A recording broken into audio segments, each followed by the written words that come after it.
Hey, it's Ronan. If you remember last week, I told you that I have a gig coming up in 4 days with very little time to prepare and no chance to rehearse. This is a follow-up video. I recorded the entire house concert, and I wanted to share one song with you right now. That's Chardash.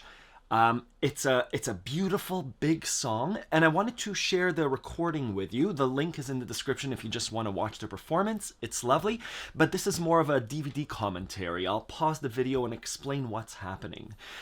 Before I show the video to you, I wanted to share a few things with you about how to prepare, whether it's you, whether it's your colleague or a child or niece or nephew, about how to enter a show like this. My role is to accompany the musicians that are there. I'm not expected to lead. I actually don't know the song very well. I had about 5 to 10 minutes to practice. You could look at that video as well. 2, sheet music is almost useless here. Knowing the exact notes will not help me. I'm using my ear big time, and something called a lead sheet. Not even a lead sheet. Let me share what I got ahead of time, which is this, which are the chords to the song, Chardash. And the chords to the song, in my mind, we see a C, an F, and a G, a C, an F, and a G, a C, an F, and a G, a C, an F, and a G, a C, an F, and a G. Those are central to the song. And then we have 2 other chords, a B flat and an E flat. So if you've ever had any sort of musical education, these are the important things. Whether you're on guitar, piano, accordion, clarinet, these tell me which notes are safe to play. When it says C minor, slow, play a C minor on my right hand, play a C minor on my left hand. That's point number 2. Point number 3. These are the musicians that I'm accompanying. We had about 10 minutes, 15 minutes to set up our instruments and say hi to one another. And my role here, especially with professional musicians, my role is to accompany them. It's to make... Connie is a world-class clarinetist. My role is to not stand in her way and to support her melody. Adam and Lewis have played music their entire lives. They've recorded albums. I was invited to accompany them on a few songs. So accompanying a professional musician makes my job easier. I'm adding color. I'm adding texture. I'm not taking over. Taking over, I would get looked at and told to back off. They have faith in me that what I'm going to do is hopefully not taking away from the song, but adding to the song. So with those 3 things in mind, with these charts, not the sheet music, I don't care what the notes are. I don't need to know the song. I listen to the song for a few minutes. Let's watch what happens. No practice on the song. Here's what happens. Watch right here on this iPad is this chart. But I'm going to be listening. And I know the 3 chords, C minor, F, and G. Let's see what happens. You'll see me listen, you'll see me look, because Connie, the clarinet player, the lead, will be conducting us. Let's watch and listen. Let's use Chardash.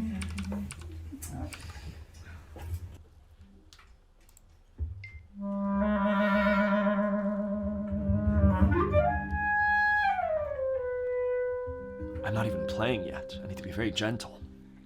C minor, F minor. There's no rhythm here.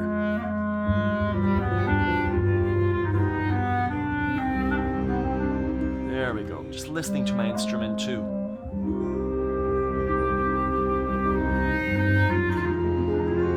Watch my fingers. They're rocking. Adam is doing this on the guitar, plucking the strings. This is a doina, a slow introduction. I have a full lesson on doina. But again, it's more about touch. So the bellows, how do I make it gentle? Just right hand. If you see, I have 2 microphones amplifying me. So I'm actually playing with the amplification and the bellows. Do I press lightly? Do I press harder? Do I use this sound? C minor. Is it this C minor? Is it this C minor? It's not. I'm not going to do that. So I'm trying to develop a texture to help the clarinetist. And obviously to play with the bass player and the guitar player.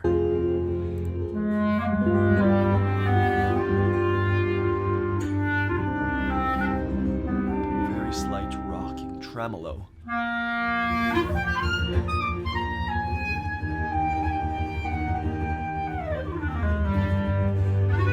She's starting to conduct. And our eyes are glued to her. Still rocking.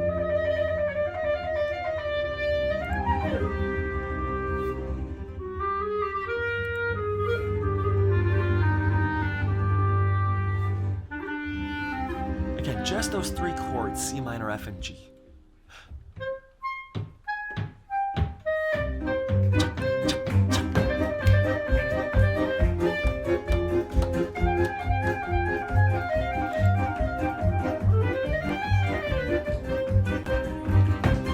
So a few things happened there, and we could all do this. If you've just started the accordion, you know these three chords. It's beautiful. They're right next to each other. On your right hand, I'm assuming you practiced your C minor, F, and G. And so what happens here in the beginning? You're given those three chords. Three pieces of the puzzle, that's all. Look at the foot tapping that she starts, Connie. Adam's foot, my foot, and we start dancing. We start doing a rhythm. If someone starts going like this, we don't need to watch the video. Someone starts going like this. You're gonna nod along and clap along. And you're not going to do your own dance, you're going to assist them. So if Connie's going, you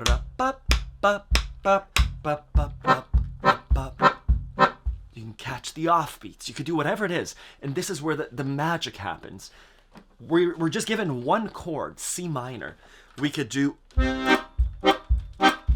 I choose to do a, right? It's gently starting that rhythm. The rhythm's not going to be precise. This is a living, breathing thing. Let's watch that introduction again. There was a bit of a smile from Adam, which is lovely feedback. That lets me know this is good. I might smile back at him too, kind of acknowledging. There's a smile happening. We know these three things. It's like three moves. Forward, left, and right.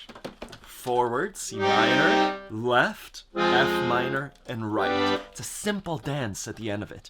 All we're doing is dancing with Connie conducting. Let's watch that beginning again, and then I'll pause.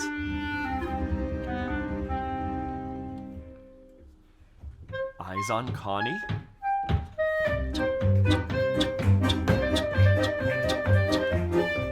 Smiling. Adam, very good.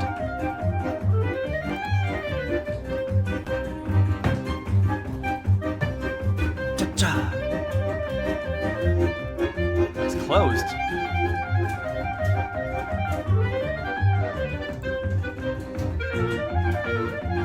Flat beef. Chuck.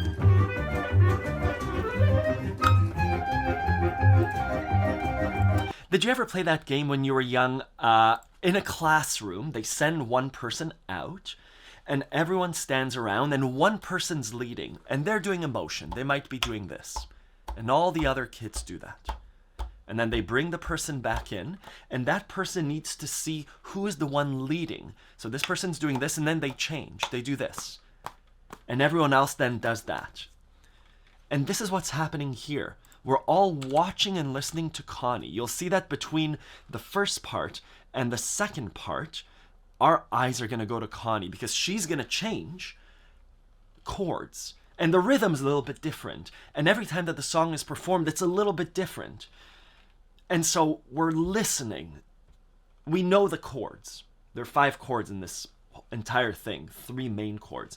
So watch what happens on this change. Eyes go to Connie. And And so it's like that childhood game where we're doing our own thing, but we're being conducted. We're watching what the leader's doing. We're approaching the end. I know a change is coming, looking at Connie. There. Bop. Smile. That was a cool thing.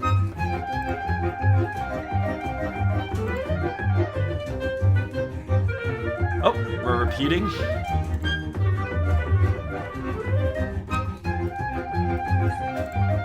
Coming up to next part. Sustained bass.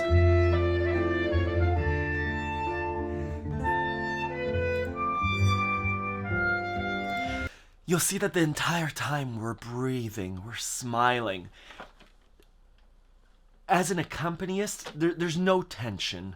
Connie too, she's moving. Obviously these are professional musicians, and so they've played this multiple times with lots of different people, but it's a living, breathing thing, and so we live and we breathe into these chords, right?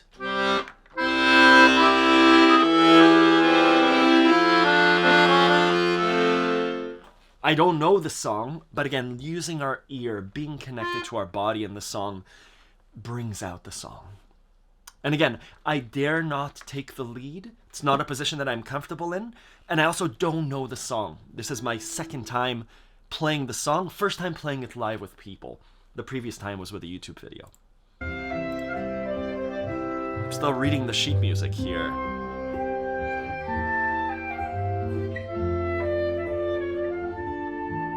And here I don't know the chord. You'll see that I don't play.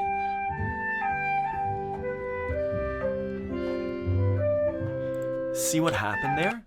I did a video about communicating between musicians, either like this, eye contact, somehow indicating that I'm passing it on to you. Connie here either looks at me or at Adam. If she looked at me, I don't know if she did, I looked at Adam to say, I'm not taking a lead. Adam, I used to shake my head no, but here watch Connie's glance. And I look at Adam. Because Adam's taking a solo, and I'm accompanying him.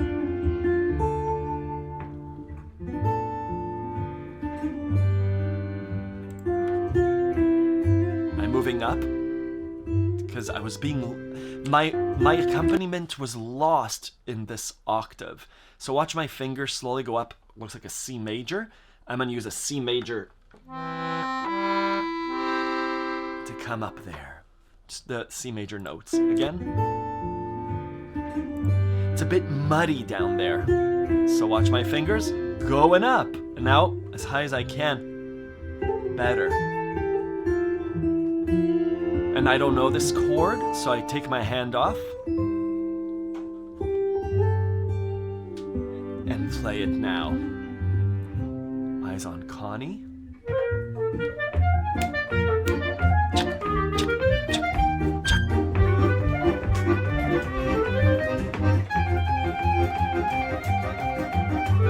Back in comfortable territory.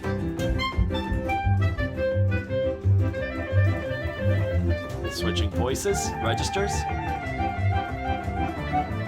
Eyes on Connie.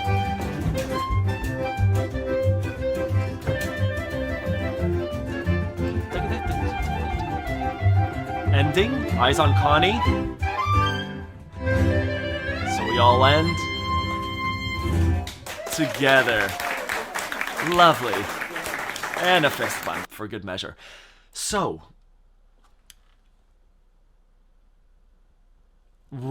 especially with really good musicians, it makes my job really easy. If I wasn't there, they would be able to do the song beautifully.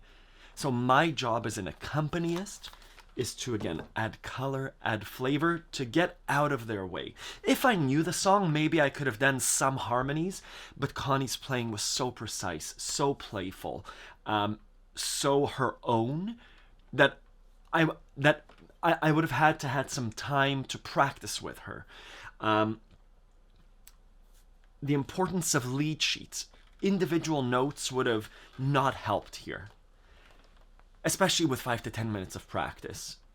Knowing the chords of the song and having an active ear to know when do we switch from C minor to F minor. What is that chord change like? For you, wherever you are, if you're a beginner to an intermediate player, switching between C minor and F minor, doing your recommended 15 minutes of practice of triads and arpeggios together and broken between C minor and F minor and G